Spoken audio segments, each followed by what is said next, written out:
Why do empaths and covert narcissists seem to be drawn to each other like magnets? The answer is going to surprise you.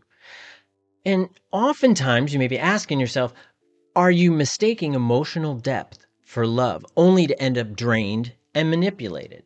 Well, have you ever found yourself in a relationship where you're constantly giving, you're giving and giving and giving, but the other person always seems to be the real victim? That's the empath-covert narcissist trap, and that's what we're going to talk about. Let's get into it. Now, understanding the empath-covert narcissistic dynamic. Now, empaths in adulthood, these are sort of your natural caregivers. And typically we see that empaths often mistake their ability to sense pain as a responsibility to fix it.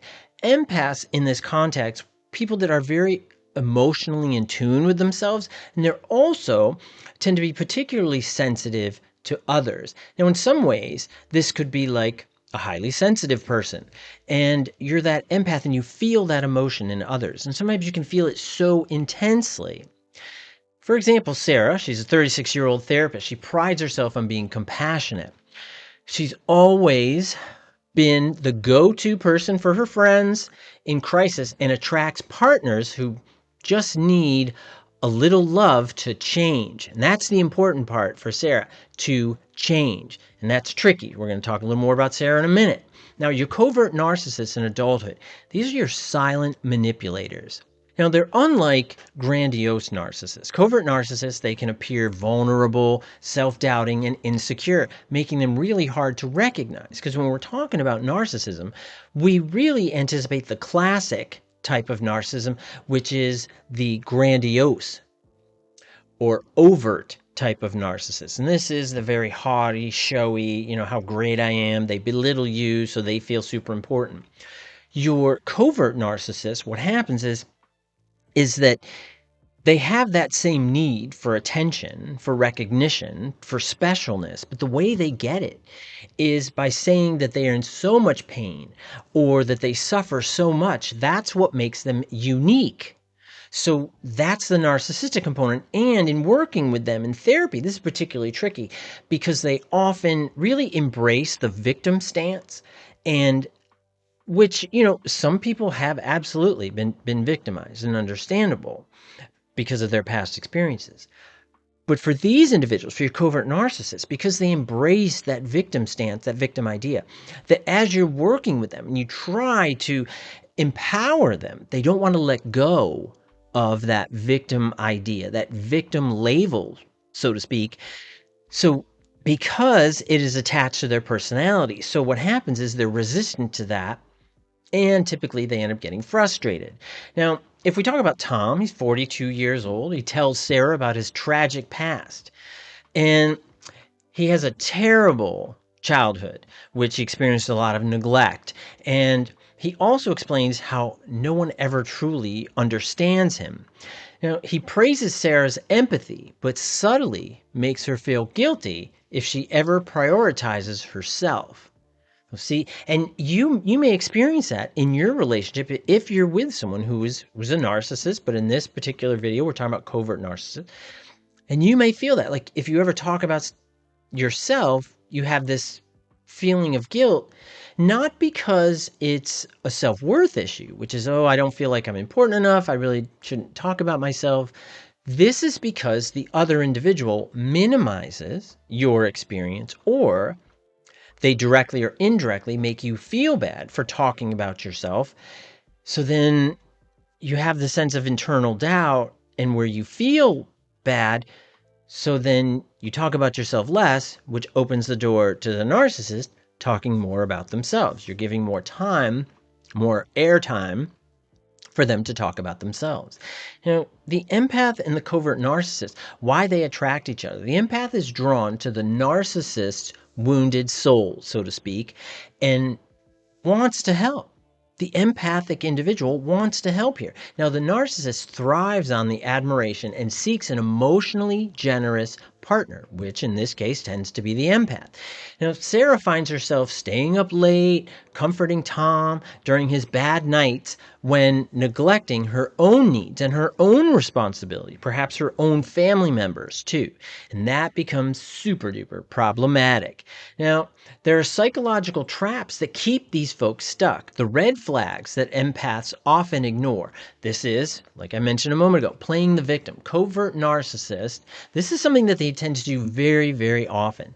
They have this sob story, but they never take responsibility, like the example that I mentioned just a moment ago. So if we go back to Tom blames all his failed relationships on women who never understood him. See, it's not anything that Tom did. It's the other women that weren't compassionate enough, kind enough, understanding enough. They didn't do this, they didn't do that. They weren't this, they weren't that, whatever it may be. But Tom is always victimized and in pain because of it. Now, the second component here is guilt tripping and passive aggressiveness. The narcissist makes the empathic individual feel selfish for setting boundaries, for saying, I'm not able to talk right now, or I can't really talk about that right now because I'm at work, or I'm dealing with this, or I'm dealing with this, or my kid is sick, whatever it may be. Now, Sarah asks for a night off, for example. And Tom responds, I guess I'll just deal with my pain all alone, like always. And because Sarah's a very empathic person, she feels just terrible, right? Hits her in the gut. Oh, it's like that boxing punch. Oh, right in the gut. And she really feels it. She feels this sense of dread. She feels this sense of guilt, which increases the probability that Sarah's going to cave, which is going to tell Tom, if I just guilt her into it, and if I guilt her enough, she'll do it. So we end up giving ourselves away as empathic people because they use that against us, and they see that and they use it to their advantage. You see that a lot with very clever tactical narcissists. Now, also, once you recognize it, if you're in this relationship, why leaving feels impossible. The narcissist gives just enough love to you, just enough attention to keep the empathic individual hopeful. They leave the carrot dangling, but it's not like a mile away.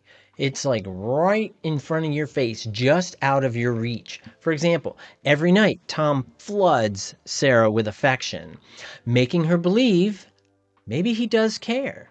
So you get this back and forth, this inconsistent love bombing in a way, right? Because it's not total love bombing where it's like way, way too much. I'll leave a video at the end of this one about love bombing and narcissistic tactics if you're interested. So what happens is that for Tom, he gives Sarah just enough to keep her engaged. He puts that carrot just out of reach, but she can see it. And she keeps thinking, maybe I can get it. Maybe I can get it. And there's also a component of cognitive dissonance that the empathic individual is really challenged by, and that they're working to reconcile. Because in this case, for Sarah, she might be thinking, he's so sweet sometimes, and why does he always make me feel guilty? So you have that back and forth. That's that cognitive dissonance. He's so sweet, but he makes me feel guilty. But I shouldn't say that. If he's so sweet, shouldn't I be nicer and be more understanding? So it's probably me who's doing it. So the failure is really all of my fault. And then again, you end up caving and giving in to the narcissistic tactics. Now, how can we break the cycle, and how can you protect yourself? You got to recognize those covert narcissistic manipulations early. If your partner often turns the conversation toward their suffering and they make you feel guilty for your own needs, that's a sign.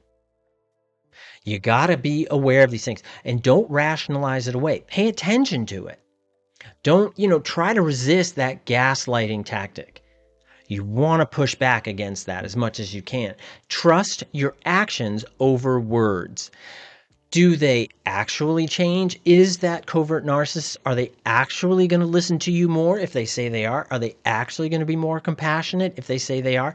Sometimes, some individuals don't even bother to say that they're going to be more compassionate or more understanding. They just simply tell you, you're the one messing this up, so you need to be more understanding and more compassionate. It's not me, it's you. And that can add to that confusion if you have a high probability of self-blame, like in Sarah in this instance. So Also, do they just apologize and repeat? And that's something we see a lot in covert narcissists. They apologize, but then repeat the maladaptive beliefs, behaviors, and patterns over and over and over again. So you end up in this negative, guilting loop, and it ends up with you feeling shamed, questioning your sense of value and worth, and questioning your own beliefs and the things that you remember saying to each other, or conversations that you meant, or actions that were there.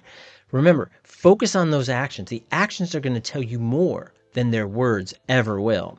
Next one, empowering yourself as an empathetic individual. You got to set boundaries, make sure that you stick to them as much as you can. Instead of saying, I'll always be there for you, that's a big one, because that's a bit of a split too, right? It's a bit extreme. You can't always be there for anybody. Now, you can try, but in that case, instead of saying, I'll always be there for you, you could always say, I support you, but I can't be your emotional crutch 24/7. Now, you can say it in a much gentler way if you want, but you kind of get the gist of what I'm saying. The reality is that a true partner will respect your boundaries. They want you to grow. They want you to do well. The narcissist is going to resent that. They're going to feel threatened by it, and they're going to try to undercut you to keep you in a box that they can control. Healing and moving forward. Now, this is really complicated. So for Sarah, when Sarah realizes that real love doesn't require constant self-sacrifice, and she starts prioritizing her own needs, and she has to really look at this. You have to have your own value and your own needs. It doesn't mean that you're selfish. It doesn't mean that you're narcissistic, because the narcissist doesn't really consider their impact on others. They don't really consider how the other person is feeling. Empathic individuals always do that. They almost do that to a point where it becomes problematic. And what we want to do is we want to help you focus on your empathy, your ability to connect to others because of that high sensitivity. You can use that to your advantage, but don't put yourself in situations where you're always sacrificing yourself and you're always on the losing end. You're always getting the sharp end of the stick. It's okay to prioritize your own needs and do things for yourself. And it can be really difficult, but boundaries, absolutely. As you start to achieve or as you grow out of it, does it seem like your partner is encouraging your growth and independence?